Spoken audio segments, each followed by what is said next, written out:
하나님의 진노가 불의로 진리를 막는 모든 사람들의 모든 경건하지 않음과 불의에 대하여 하늘로부터 나타나나니 이는 하나님을 알만한 것이 그들 속에 보이니라.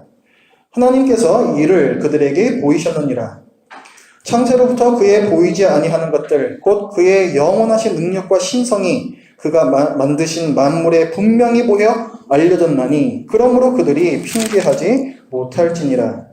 하나님을 알되 하나님을 영화롭게도 아니하며 감사하지도 아니하고 오히려 그 생각이 허망하여지며 미련한 마음이 어두워졌나니 스스로 지혜 있다 하나 어리석게 되어 썩어지지 아니하는 하나님의 영광을 썩어질 사람과 새와 짐승과 기어다니는 동물 모양의 우상으로 바꾸었느니라.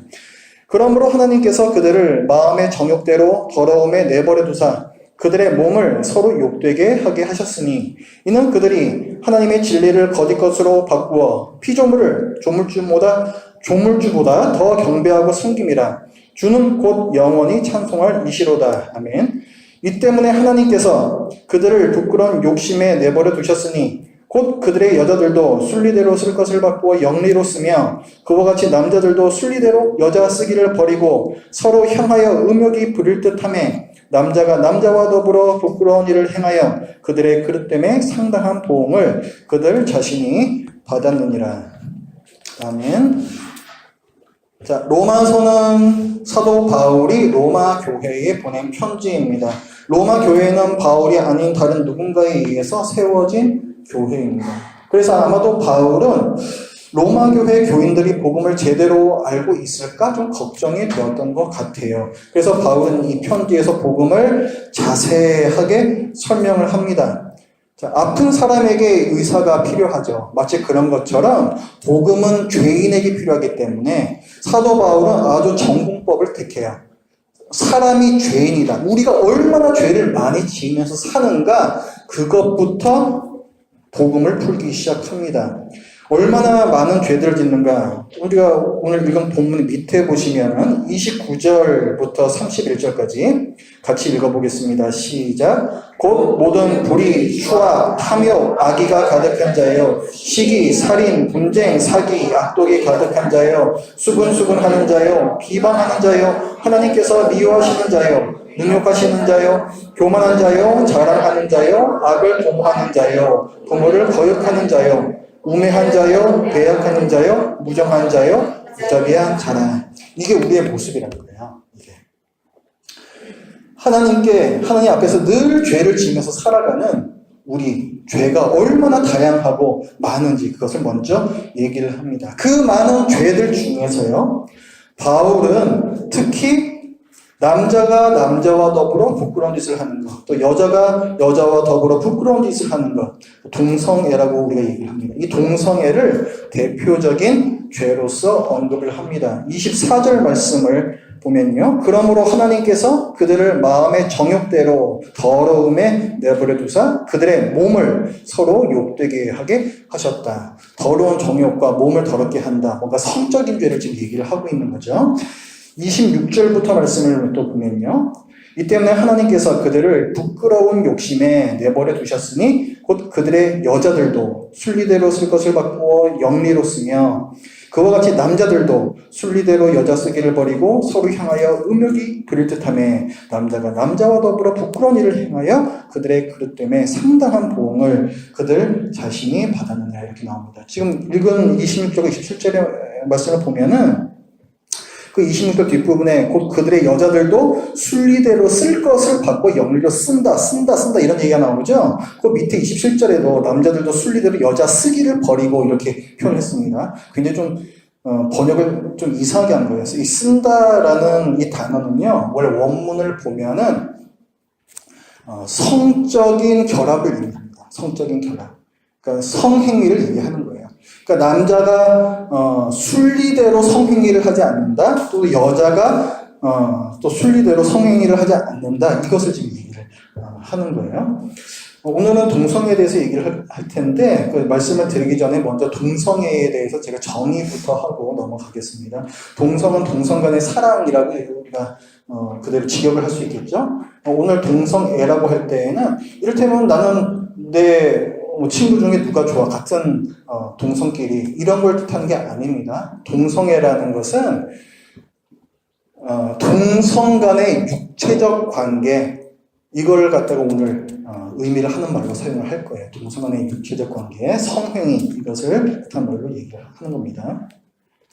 동성애 문제는 지금 우리한테도 결코 낯설지 않은 이슈거든요. 뭐 몇 년 전부터 서울을 비롯한 여러 군데에서 퀴어 문화축제라는 것을 매년 하고 있죠. LGBT라고 얘기합니다. L, 레즈비언, 그 다음에 게이, 바이섹슈얼, 이건 양성애자라는 뜻이죠. 그 다음에 트랜스젠더, 이걸 약자를 따서 LGBT라고 합니다. 성소수자라고 불러요. 이분들이 자기의 취향과 또 권리를 요구하는 행사가 되겠습니다. 인천에서도요, 여기 인천에서도, 지난달에 이 성소수자, 분들께서 그 집회를 신청을 했습니다. 그래서 원래 요번 주 토요일이죠. 9월 8일에 여기 동인천역 북광장에서 이 퀴어 축제가 원래 열리게 되어 있었어요. 그렇게 집회 신청을 했습니다. 그런데 동구청에서 그거를 반려를 했어요.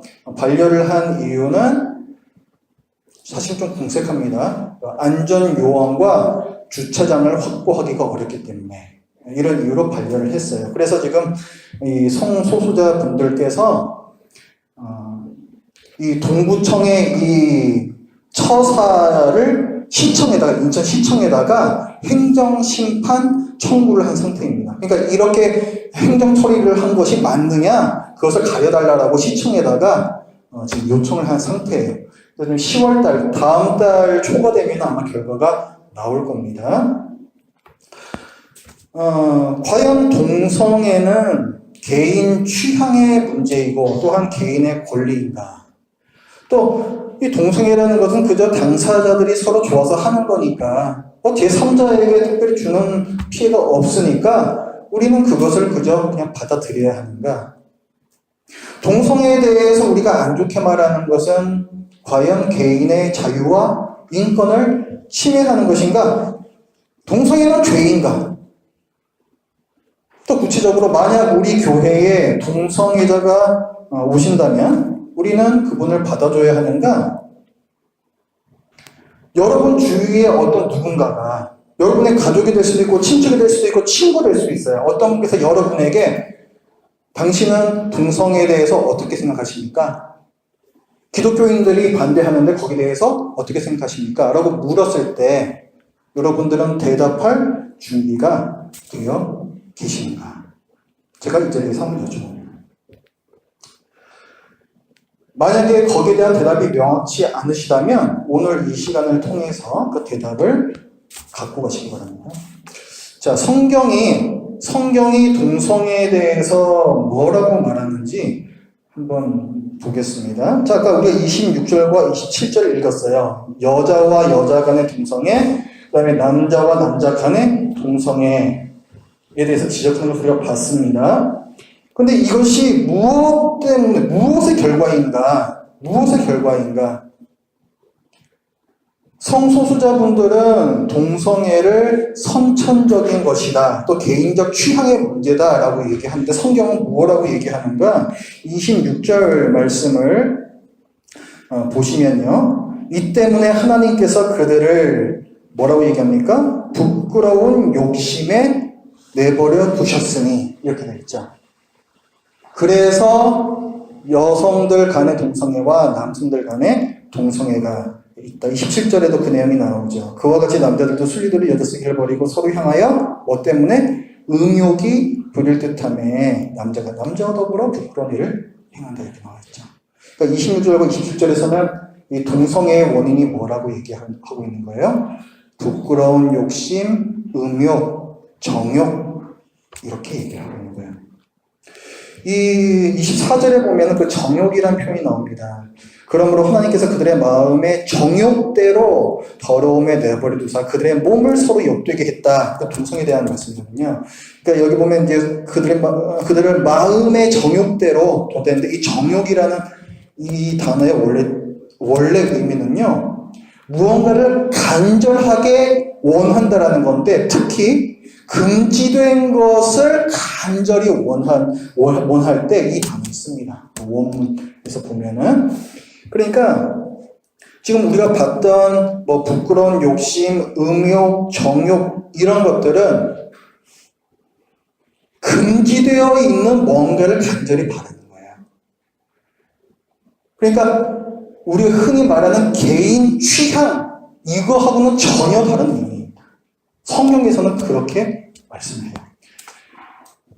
그래서 바울이 동성에 대해서 뭐라고 얘기를 하는가 보십시오. 26절과 27절 다시 보겠습니다. 26절 뒷부분에 보면 곧 그들의 여자들도 순리대로 쓸 것을 바꾸어 영리로 썼다 이렇게 말했죠. 27절에서도 그런 표현이 나옵니다. 그와 같이 남자들도 순리대로 여자 쓰기를 버리고 이렇게 나오죠. 순리를 버리고 영리를 취했다 이렇게 얘기하고 있어요. 영리, 순리 이런 얘기가 나오는데 순리라는 것은 이치에 맞는다는 뜻입니다. 그리고 이게 또 단어의 원래 뜻은 자연스럽다 이런 뜻이 있어요. 본래의 용도, 원래 이런 뜻에서 나오는 단어입니다. 본래의 용도. 그러니까 순리라는 것은 하나님께서 창조 때부터 정하신 질서를 의미를 하는 거예요. 그게 순리입니다. 영리는 뭐냐면 순리에 반하는 거예요. 그렇기 때문에 영리라는 것은 부자연스러움이고 하나님께서 정하신 질서를 거스르는 것입니다. 다른 말로 하면은 죄가 되는 거예요. 하나님의 뜻을 거스르기 때문에. 그럼 성관계에 있어서 순리, 하나님께서 세우신 질서는 무엇입니까? 예수님께서 이렇게 말씀해 주셨습니다. 예수께서 대답하여 이르시되 사람을 지으시니가 본래 그들을 남자와 여자로 지으시고 말씀하시기를 그러므로 사람이 그 부모를 떠나서 아내에게 합하여 그 둘이 한 몸이 될지니라 하신 것을 읽지 못했느냐 이렇게 말씀하세요. 여기 보면은 남자와 여자로 지으셨다는 표현이 나오고 바로 이어서 그러므로 사람이 아내에게 합하여 그 둘이 한 몸이 되어야 된다 이렇게 말씀해요.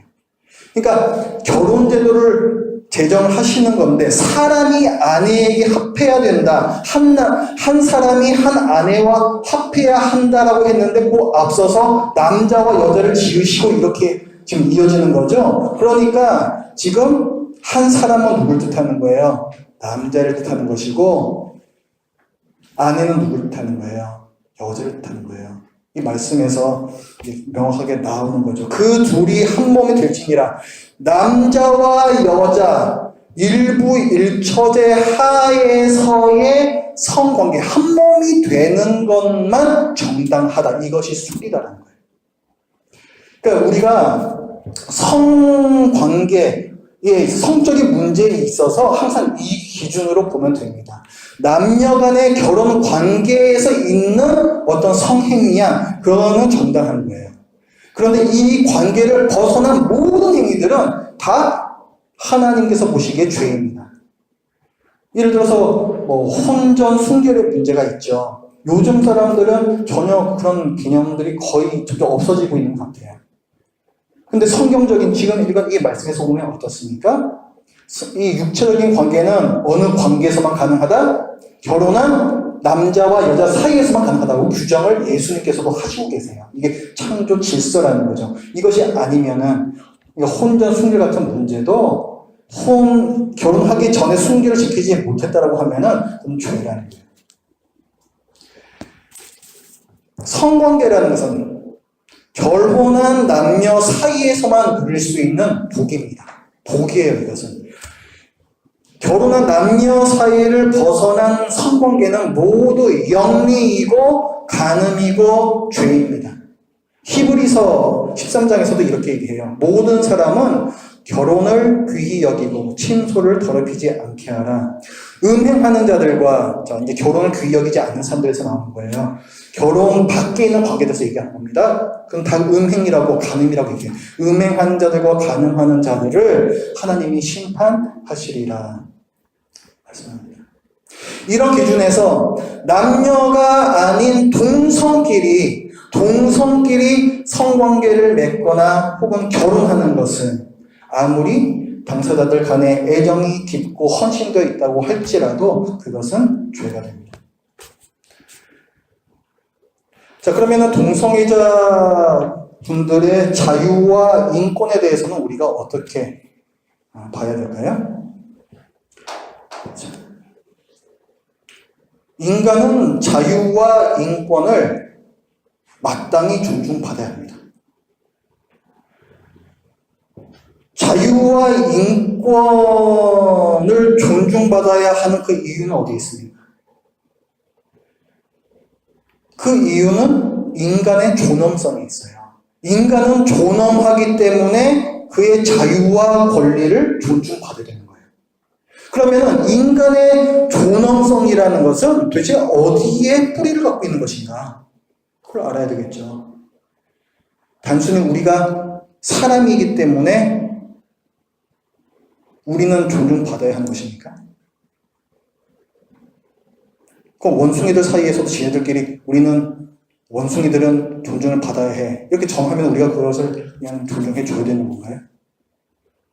지렁이들끼리 우리는 지렁이의 인권이 보장받아야 돼. 우린 지렁이니까. 이렇게 생각하면은 그걸 존중해 줘야 되는 겁니까? 뿌리가 없는 얘기예요, 그러면. 근거가 없는 얘기예요, 근거가. 근거가 없는 그냥 허공에 뜬 얘기에 불과합니다, 그런 것들은. 왜 인간의 존엄성이 보장받아야 됩니까? 우리가 다른 동물에 비해서 고등동물이기 때문에 그런 건가요? 우리는 이성을 갖고 있고 다른 동물들에 비해서 머리가 뛰어나기 때문에 그래서 그런 건가요? 그러면은 지적 장애인분들은 인간의 존엄성을 보장받을 수 없습니다. 단순히 지능이 높다고 해서 인간의 존엄성이 존중받는 건가요? 그것도 아니라는 거예요. 창세기 1장 26절에 보면은 하나님께서 인간을 만드실 때 이렇게 말씀하십니다. 우리의 형상을 따라 사람을 만들자. 우리의 형상을 따라. 하나님의 형상을 따라서 사람을 만들자. 이렇게 말씀을 하세요. 다른 동물들, 식물들 만드실 때는 한 번도 이런 말씀을 하시지 않았습니다. 오직 인간을 만드실 때에만 이 말씀을 하셨어요. 그렇기 때문에 인간이 존엄한 거예요. 인간 안에 하나님의 형상이 있기 때문에 존엄한 겁니다. 하나님의 형상이 우리 안에 있다는 것은 무슨 뜻이냐면은 하나님의 성품을 닮았다는 뜻이에요. 하나님께서는 의로우시잖아요. 거룩하시잖아요. 지혜로우시잖아요. 그런 모습들이 우리 안에도 있다는 거예요. 그 성품이 우리 안에도 어느 정도 있기 때문에 우리는 존엄한 거예요. 또 하나님의 형상을 우리 갖고 있다는 말은요. 하나님께서 사람을 지으신 다음에 어떤 일을 맡기시죠? 이 세상을 다스리는 일을 맡기십니다. 원래는 이 세상을 다스리는 분이 누구세요?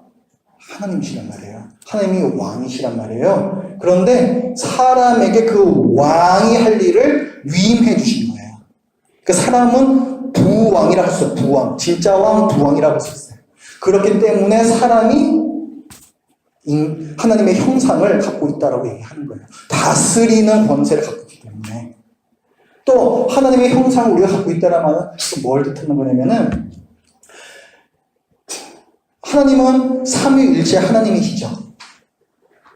한 분인지 세 분인지 참 헷갈려요. 애매하죠. 그런데 그 성부, 성자, 성령의 하나님 간에는 굉장히 이게 한 분인지 세 분인지 알 수 없을 만큼 친밀한 관계가 그 사랑의 관계가 형성이 돼 있어요. 근데 사람은 그 하나님과 그 친밀한 교제를 누릴 수 있게끔 창조를 해주셨어요. 다른 동물들은 하나님과 그런 교제를 나누지 않습니다. 그렇기 때문에 인간은 고귀한 것이고 또 존엄성이 있다라고 말을 하는 거예요. 즉 인간의 존엄성이라는 것은 하나님께서 인간을 특별하게 창조하셨다라는 데에 근거를 두기 때문에 만약 하나님이 사람을 창조하셨다라는 사실을 부인하면 인간의 존엄성도 뿌리를 잃습니다. 어디에 뿌리를 잃어야 되지? 인간이 존엄하다는 그 뿌리를 어디에 두겠습니까? 그래서 로마서에서도 사도 바울은 이 동성애를 비롯한 다른 죄들, 사실 죄란 것이 다 하나님께서 정하신 질서, 순리를 다 어기는 거잖아요. 이거를 얘기할 때 뭘 얘기하냐면 하나님은 창조주이시다. 그래서 19절과 20절 말씀을 한번 보십시오. 같이 읽어볼까요? 19절부터 시작. 이는 하나님을 알만한 것이 그들 속에 보이니라. 하나님께서 이를 그들에게 보이셨느니라. 창세로부터 그의 보이지 아니하는 것들 곧 그의 영원하신 능력과 신성이 그가 만드신 만물에 분명히 보여 알려졌나니 그러므로 그들이 핑계하지 못할지니라. 성경을 읽지 않은 사람들도요, 이 자연계를 보면요, 어떻게 이렇게 꽃이 예쁘냐, 어떻게 이렇게 봄이 가면 여름이 오고 여름이 가면 가을이 오냐. 우리 애기들 보면은 어떻게 이렇게 참 신기한 일이 있을 수가 있을까? 어떻게 그 예쁜 아기가 내 몸에서 나올 수가 있을까? 그런 생각들을 한다고요. 그런 것들을 보면은 이게 그냥 우연히 어떻게 됐다라고 말할 수가 없어요. 어떻게 이런 책이 하나 있습니다. 이런 책이 어떻게 시간이 뭐 몇백만 년, 몇억 년 지난다고 어떻게 이 책이 그냥 저절로 생기겠습니까? 우리 사람이 얼마나 복잡해요. 책하고 비교할 바입니까? 동물들, 뭐 사람하고는 어때요? 동물 수만 가지가 뭡니까? 이루 셀 수도 없잖아요. 식물들도 그렇죠. 이런 하나하나가 다 어떤 조화를 이루면서 지금 살아가고 있다고요. 그냥 만들어진 데서만 끝나는 것도 아니고 계속해서 살아가고 있어요. 비가 내리죠. 필요한 공기가, 산소가 있죠. 이 모든 것들이 다 공급이 되고 있다고요. 우리가 정말로 정직하게 양심껏 생각을 한다면은, 이거는 어떤 신이 있다. 이렇게 고백할 수밖에 없는 거예요. 그 얘기를 하는 거예요.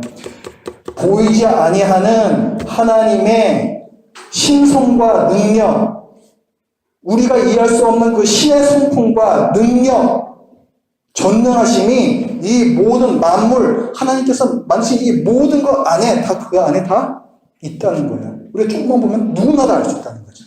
창조주를 얘기를 하는 거예요. 그렇게 창조주가 보이는데도 불구하고 고의적으로 그것을 인정하지 않는 사람들이 있고, 그 사람들은 하나님의 질서를 무시하고 자기 하고 싶은 대로 죄를 지으면서 산다라는 거예요. 그게 이제 오늘 본문의 내용인 겁니다. 그러면은 우리가 동성애에 대해서 어떻게 생각해야 되겠습니까? 동성애자의 인권과 자유에 대해서는 이제 우리가 어떻게 생각해야 되겠습니까? 자, 하나님께서는 결코 무의미한 일을 하지 않으세요. 하나님이 어떤 일을 하실 때에는 분명히 거기에는 어떤 뜻이 있고 어떤 계획이 있습니다. 또한 하나님께서는 이 사람과 자연계를 안전하고 또 조화롭게 유지시켜 가기 위해서 질서라는 것을 만드셨어요. 우리가 올 때도 차가 보셨죠? 신호등이 왜 있어요? 우리를 안전하게 지켜주기 위해서 신호등이 있는 거잖아요. 질서라는 것은 우리를 안전하게 지켜주기 위해서 있는 거예요. 하나님께서 이 세상과 인간에 대해서 질서를 부여하신 이유는 우리를 안전하게 지켜주기 위해서이신 거예요. 그러니까 사람이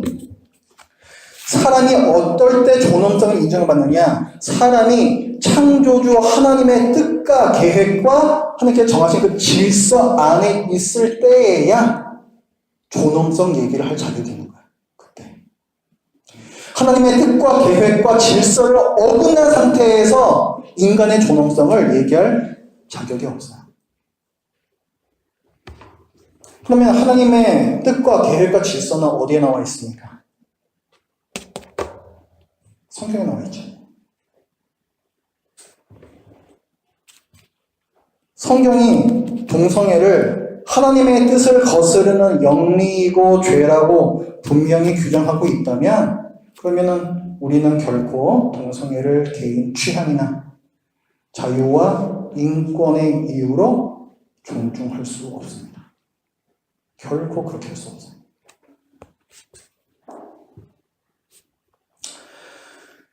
자, 이렇듯 성경이 동성애를 죄라고 너무나도 명확하게 규정하고 있다 보니까요.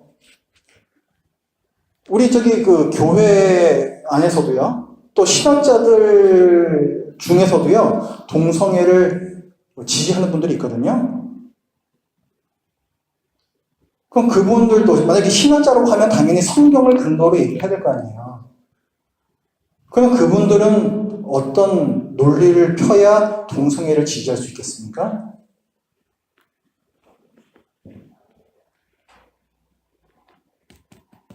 이 성경이 모든 시대에 통용되는 말씀은 아니다. 이렇게 해버리면 돼요. 지금 동성애에 대해서 죄라고 규정하고 있잖아요. 이거는 그냥 단지 사도 바울이 그렇게 그 당시의 문화적 어떤 상황, 특별한 상황 때문에 그렇게 쓴 것이다. 이렇게 간주를 해버리는 분들이 있습니다. 어떤 분들은요, 이런 본문은 이성애를 옹호하는 사람이 그냥 쓴 것이다. 이렇게 얘기를 해요. 자기 개인적인 입장을 성경에다가 쓴 것이다. 이렇게 얘기를 한다고요. 자, 자기 개인적인 입장을 성경에 썼다라고 하면은 뭐가 문제가 됩니까? 성경의 권위가 저 아래로 떨어지는 거죠. 성경은 누구의 말씀이라는 게 우리 믿음이에요? 하나님의 말씀이라는 게 우리 믿음이죠. 그렇기 때문에 권위가 있고 무엇보다도 높은 기준이 되는 거거든요. 근데 이게 그냥 어떤 특별한 의견을 가진 어떤 한 사람의 의견이다. 이렇게라고 해버리게 되면은 그럼 도대체 이거 성경을 어디서부터 어디까지 하나님의 말씀을 봐야 되는 거야? 이렇게 이제 될 수밖에 없어요. 그러면 결국 이 성경 전체에 대한 신뢰도가 실추될 수밖에 없습니다. 그거를 감수하면서까지 동성애를 옹호하는 분들이 있습니다. 받아들이지 않아요. 그렇게는 절대 받아들일 수 없습니다. 우리가 열왕기 말씀을 지난주까지 계속 봤죠. 성경의 어떤 말씀들은요, 그 말씀이 기록된 당시의 상황을 우리가 알고 있어야 그 본문이 이해가 되는 것들이 많이 있어요.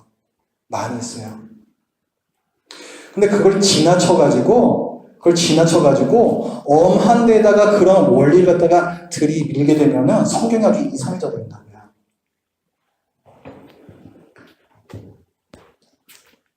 자, 이 동성애를 옹호하는 신학자분들은 또 이제 이런 얘기를 하는 분들이 있어요. 예를 들어서, 이 바울 사도가 이런 글을 썼던 당시에 이제 상황을 강조를 하는 겁니다. 로마 시대죠. 로마 시대에는요, 동성애가 흔하게 일어나던 시대였습니다. 사실이에요. 특히 귀족들은 동성애를 아주 즐겼습니다. 철학자 중에 플라톤이라는 사람이 있죠? 플라톤 같은 경우에도 동성애자였다 이렇게 알려져 있어요. 또 이 로마 시대에는 어린이를 상대로 한 동성애도 유행을 했습니다. 문제는 뭐냐면은 동성애도 문제지만 더 문제는 뭐냐면은 어린이를 상대로 강제적으로 관계를 맺었다는 거예요. 또한, 로마 제국시다 보니까 다른 나라 이렇게 침략해가지고, 공격해가지고 그 땅을 자기가 차지하는 거잖아요. 그럼 차지한 다음에 그 포로들이 생기죠. 포로들을 끌어와서 자기 집에 노예로 삼으면서 또 강제적으로 남자가 남자와 동성애를 하는 경우가 있었습니다. 이거는 좀 어떤 의미가 있어요. 그러니까 뭐냐면은 지금도 그런 부분이 있지만 당시도 남존 여비 사회였거든요. 가부장제 사회였단 말이에요. 남자는 굉장히 대우를 받고 여자는 굉장히 천대를 받는 시대였어요. 근데 성관계를 할 때에 보통 남자는 어떤 공격자의 입장이요. 그래서 여성은 어떤 그 방어자의 입장으로 보통 간주가 되었습니다. 그렇기 때문에 그 식민지 남성을 데리고 와서 강제적으로 또 성관계를 맺는다는 것은 그 남자를 여성 취급하는 거예요. 그럼으로써 굴복을 시키는 거죠. 그런 이유로 이런 동성애들이 있었습니다. 그러니까 지금 그 바울 사도 시대에는 동성애가 흔히 벌어졌었다라는 사실, 그 다음에 또 강제적인 동성애가 또 행해졌다라는 사실, 이 두 가지를 근거로 해서 이런 논리를 할 수가 있는 거예요. 사도 바울은 당시 흔하게 행해지던 동성애 자체에 대해서는 문제의식을 갖지 않았다. 단지 강제적으로 행해지는 동성애에 대해서만 그것을 죄라고 규정했다. 이렇게 해석하는 오늘 본문을.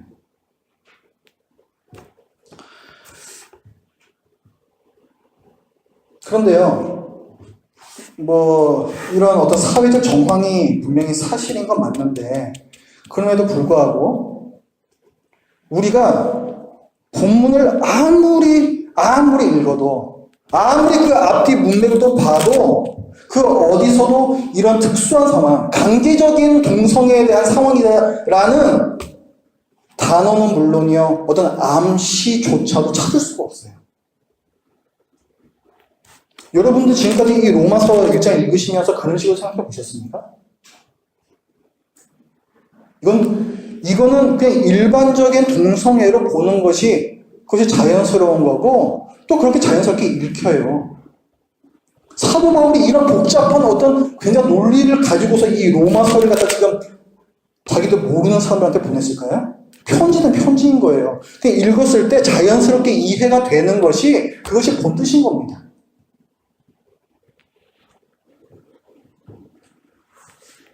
문맥 자체도 어때요? 아까 우리가 봤죠? 창세 때부터 하나님의 신성과 능력이 보여지고 있다. 그런데 이런 죄들을 사람들이 많이 저지르고 있다. 지금 이 문맥 안에 동성애가 있는 거잖아요. 그럼 뭐예요? 창세 때부터 지금까지 이 시대와 문화를 막론하고 항상 이런 죄들이 있어 왔다. 보편적인 죄로서 얘기를 하고 있는 거예요, 지금. 맞죠?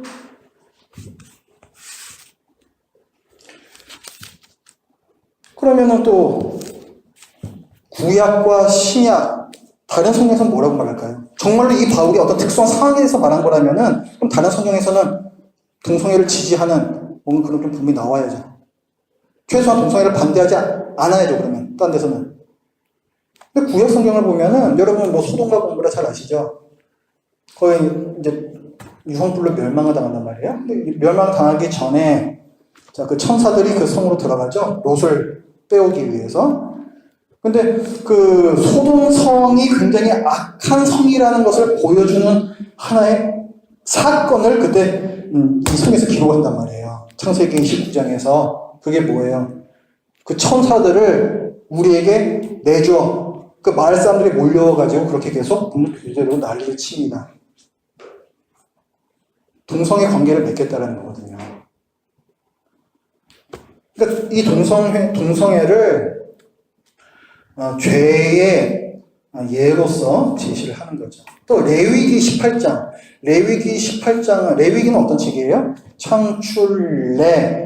그러니까 레위기는 어디서 받은 거예요? 시내산에서 받은 거죠. 출애굽한 이스라엘이 시내산에서 이 율법을 받아요. 그걸 다 기록한 게 레위기예요. 이 율법이 왜 필요해요? 나중에 가나안 땅에 들어갈 거잖아요. 그 땅에서 어떻게 살아야 하는지 규정이 있어야 되니까 그것 때문에 율법을 주신 거예요. 거기에서 뭐라고 말씀하냐면은 레위기 18장 22절에 너는 여자와 동침함같이 남자와 동침하지 말라. 이는 가정한 일이니라.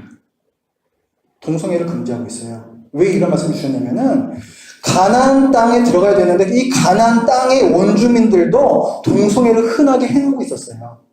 그렇기 때문에 너희는 그렇게 살지 말라는 거예요. 그래서 이 규정을 주신 거예요. 자, 그럼 구약에서 지금 동성애를 죄라고 규정하는 부분 우리가 봤죠? 신약에서는 또 어떻습니까?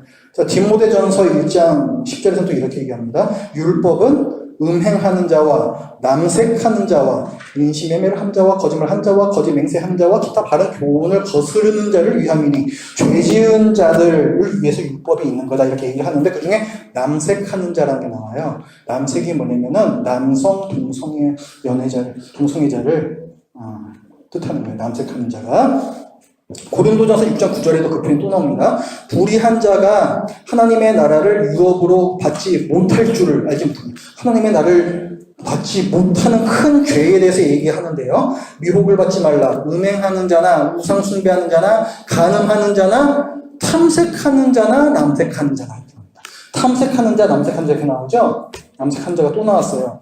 탐색하는 자, 남색하는 자는 뭐냐면요. 자, 남자 간에 동성애를 하잖아요. 남자 역할을 하는 사람이 있고 여자 역할을 하는 사람이 있어요. 남자 역할을 하는 사람을 남색한 자라고 그러고 여성 역할을 하는 자를 탐색한 자라고 얘기합니다. 그러니까 그 쌍방을 다짐다 지칭하고 있는 거예요.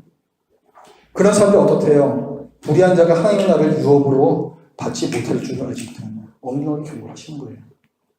죄라는 거예요. 그러니까 지금 구약을 봐도 그렇고 신약을 봐도 그렇고요. 성경은 무슨 뭐 특정 시대의 특정 상황을 한정 지어가지고 동성애를 죄로 규정짓지 않습니다.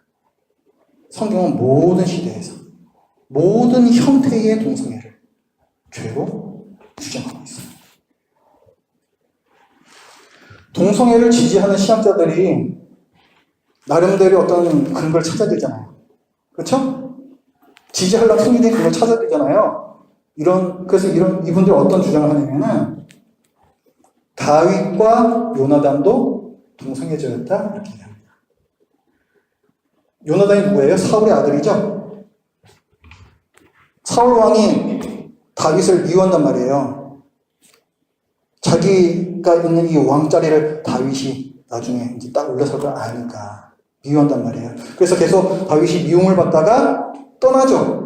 떠나기 전에 이 사울 왕의 아들 요나단과 부둥켜 안고 눈물의 작별을 합니다. 성경에 나오죠? 이 대목을 가지고 둘이서 동성애를 했다라고 해석을 해요. 부둥켜 안고 성행이고 울었다 어떤 클라이맥스에 죄송한데 설교 시간에 그런 식으로 입에 담기조차 민망한 그런 해석을 한다고요. 그렇게 읽혀집니까 성경이? 나오미와 룻도 동성애자였다 이렇게 보고요. 심지어는요 예수님과 그의 사랑하는 제자 요한 그 둘도 동성애 사이였다 이렇게 얘기를 해요. 사랑하는 제자가 예수님의 품 안에 무엇을 때가 있었죠? 그걸 가지고 그렇게 해석하는 거예요.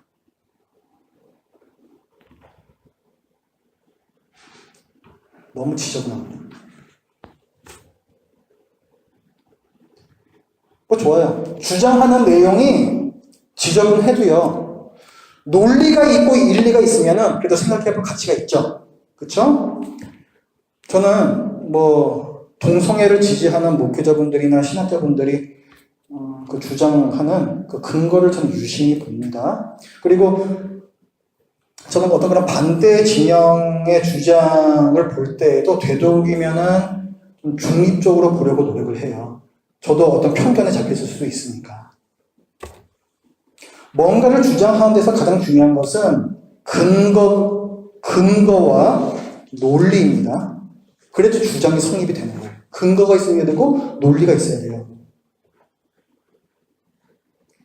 제가 이따가 오후에 이 동성애를 지지하는 어떤 대표적인 목사님이 제시한 근거 자료를 올려드릴게요. 한번 읽어보세요. 읽기가 쉽지 않아요. 제가 봐도 읽기 쉽지가 않아요.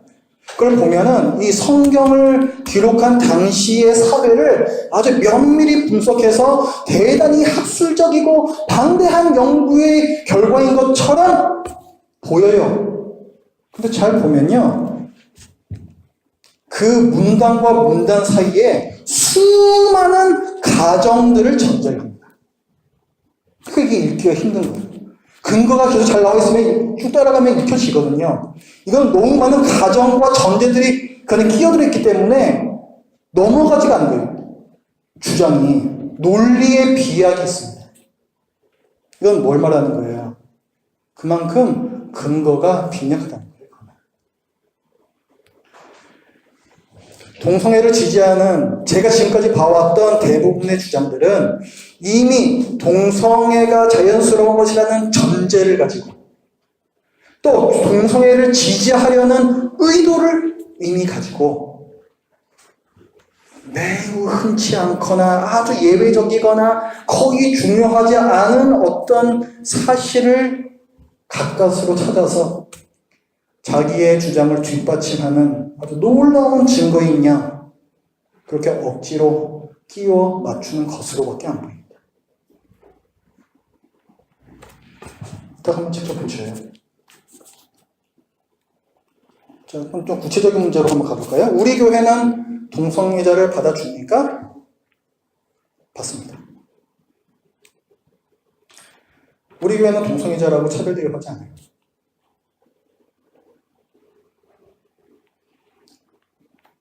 받아주되 고쳐야 할 죄를 갖고 있는 자로서 받습니다.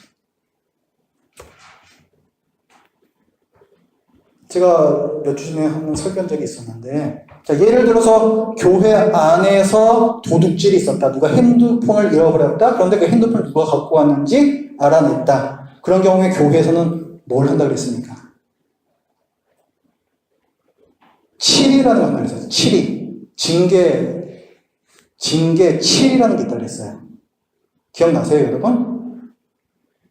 처음에는 그 사람과 개인적으로 얘기하면서 회개를 권면하고, 그래도 안 되면은 다른 성도들과 함께 가서 다시 한번 권면을 하고, 그래도 그 권면을 받아들이지 않으면 성찬을 받지 못하게 한다라든가, 심지어는 출교까지 시켜버리는 그런 7위가 있다고 그랬죠.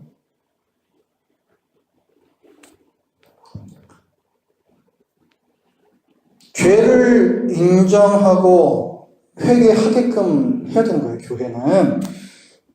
만약에 그것을 받아들이는 분은 적절한 징계와 회복 절차를 거쳐서 복권이 됩니다. 다시 회원 자격이 부여가 되는 거죠. 우리 교회는요, 또 다른 교회도 사실 마찬가지죠. 동성애를 그저 많은 죄들 중에 하나로 바라봐야 돼요. 동성애라고 해가지고 여러분들이 짓고 있는 많은 죄들보다 더 악한 죄는 아닙니다. 우리가 짓는 죄, 우리는 어떻게 해요? 회개하잖아요. 교회에서 뭐 그런 치리 이런 거 안 해도 우리 개인적으로라도 회개를 하잖아요. 또 그 죄를 지을 망정 안 지으려고, 이건 죄니까 우리가 그걸 인정하면서 안 지으려고 노력을 하잖아요. 동성애도 마찬가지예요. 내가 바로 동성애를 끊을 수는 없지만, 하지만 이것이 분명히 죄라는 것을 내가 인정을 하고 하지 않으려고 노력을 한다면 그 사람은 괜찮아요.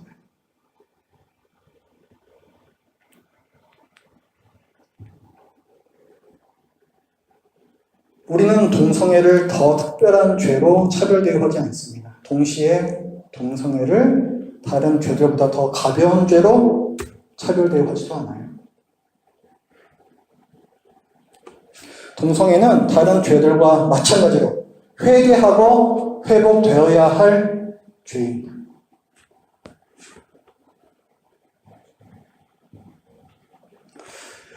지금 오늘 말씀 보면요. 자, 창세 때부터 사람들이 수많은 죄를 지어왔다. 그래서 29절부터 같이 읽었잖아요. 무슨 죄 쭉 나왔잖아요. 근데 그 수많은 죄들 가운데에서 사도 바울은 지금 하필이면 동성애를 딱 집어내가지고 조금 더 자세하게 얘기를 한단 말이에요. 근데 그 이유는 뭐다? 당시 그 사회가 동성애를 흔하게 행했던 사회이기 때문에 그런 거예요. 자, 또 구약 시대에서 아까 레위기에서도 동성애에 대해서 금지하는 명령을 하나님께서 주셨었죠. 그것도 왜 그런 거다? 이미 가나안 땅에서 동성애가 흔히 행해지고 있었기 때문에 라고 말씀드렸죠. 다 이유는 똑같은 거예요. 그러니까 구약 시대나 신약 시대나 동성애가 그렇게 자연스럽고 흔하게 행해지던 문화에서도 하나님께서 우리에게 동성애는 죄다 라고 규정하셨다면 오늘날 동성애가 그다지 자연스럽지 않은 이 문화 가운데에서 오히려 우리가 동성애를 죄가 아닌 것으로 인정한다면 그것은 얼마나 하나님 앞에서 나 부끄러운 일이 되겠습니까? 그건 굉장히 이상한 일이 되는 거예요.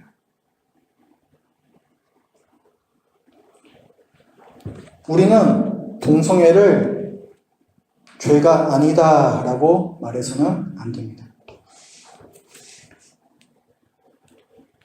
제가 요약해 드릴게요. 우리는 그럼 동성애와 동성애자를 어떻게 보아야 하는가?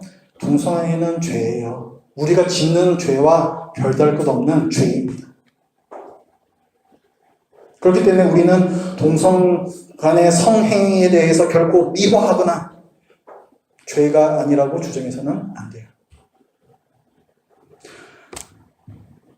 또한 동성애자들은 우리와 전혀 다른 더 추악한 죄를 짓는 그런 사람들도 아닙니다. 여러분이 여러분 스스로를 긍휼히 여기고 여러분 옆에 있는 사람들을 긍휼히 여기듯이 그분들과도 동일한 교감이 있습니다. 그리고 만약 그 동성애자 분들이 또 그 어떤 분이 만약에 그리스도인이라면은 그분들과 우리는 예수 그리스도 안에서 한 몸입니다. 지체라는 거예요. 예수님의 손과 발이라는 거예요. 어떤 차별도 있을 수가 없다는 거예요. 그렇기 때문에 그들에 대해서 무관심해서는 안 됩니다. 손가락이 아파 죽겠다 그러는데 모른 척해요? 그게 한 몸입니까? 아니죠. 그분들도 우리와 마찬가지로 죄를 버릴 수 있도록 우리가 도와야 되는 거예요. 지혜롭게 도와야 돼요. 지혜롭게. 우리 모두는 순결한 삶을 위해서 거룩한 예수님께서 머리 되신 이 거룩한 교회를 지켜내기 위해서 서로가 서로를 돌아보며 도와야 할 책임이 있습니다. 예수님께서는요, 언제나 죄인을 받아주세요. 하지만 언제나 그 죄를 회개하기를 원하십니다. 우리는 이런 관점과 태도로 동성애와 동성애자를 봐야 하겠습니다. 자, 그러면 이 세상에 대해서는 우리가 어떻게 얘기해야 될까요? 여러분 오늘 들으신 내용들은 잘 이해가 되셨어요? 근데 이 얘기를요, 믿지 않는 분들하고는 얘기할 수가 없습니다. 대화가 안 돼요. 왜 그래요? 우리는 지금 다 뭘 근거로 이런 얘기를 한 거예요? 성경을. 안 믿는 분들이 성경을 믿어야 합니다. 그러니까 이 얘기를 해가지고는 전혀 대화가 안 됩니다. 그럼 어떻게 얘기를 해요? 그분들과 공감을 형성할 수 있는 다른 무엇인가로 동성애는 안 좋습니다를 얘기해야 되는 거예요. 어떤 건강의 문제가 될 수도 있고요. 혹은 어떤 가정이나 어떤 사회적인 어떤 그런 영향, 이런 것들이 될 수도 있습니다.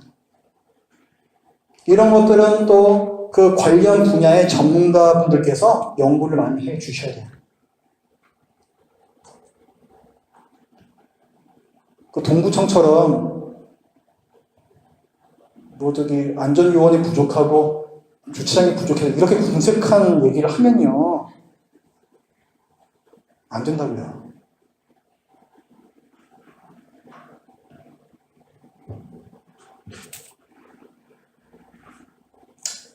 우리가 계속 그렇게 노력을 해도 어차피 이 세상은 세상의 기준대로 흘러갈 겁니다.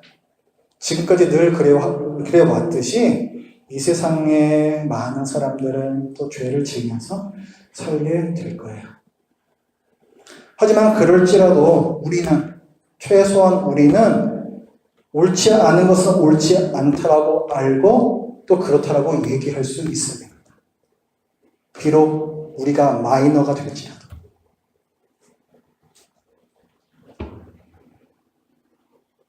기도하겠습니다.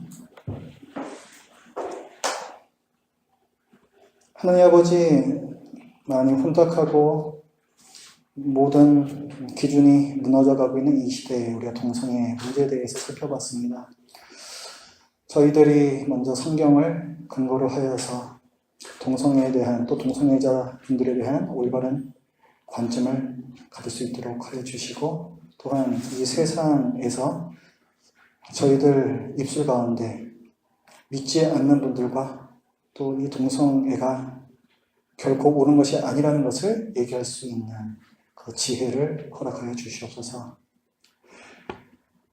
탁하고 혼탁하고 나날이 무질서해져가고 있는 이 세대에 우리 한 사람 한 사람이 정신 바짝 차리고 또 그 시대에 흘러가 버리지 않도록 저희들이 언제나 말씀에 닻을 내리고 요동하지 않도록 지켜주시옵소서. 예수님의 이름으로 기도드립니다. 아멘.